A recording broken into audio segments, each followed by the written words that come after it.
If you've decided to set up a living trust, there's something that you have to do, or else your trust will be completely useless. And this is what's called making sure that your trust is fully funded. My name is Maxwell, and I'm an estate planning attorney in Maryland.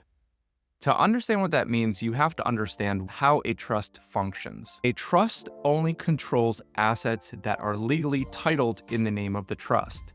So, for example, if you have a bank account and also a revocable living trust, but your bank account is owned in your own name, then the trust does not control those assets if they're not titled in the name of the trust. What it means to be fully funded is that all of your assets that should be in the trust are in fact legally titled in the name of the trust. I've seen situations where families just DIY their estate planning, they create a revocable living trust, and they come to me asking for help because they have a trust, but they're not really sure what to do.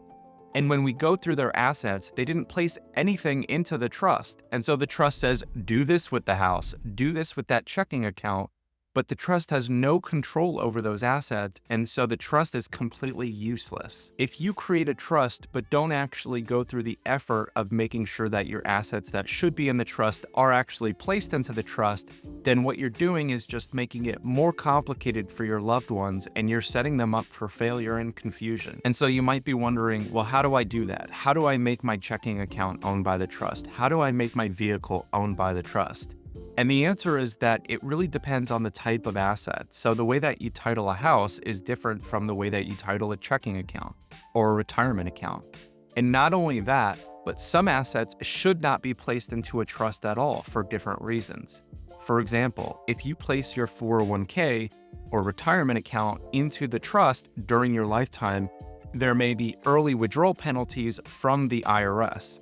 So it's important that you go through the trust funding process with an attorney in your state who can advise you and provide guidance on how to deal with your different types of assets.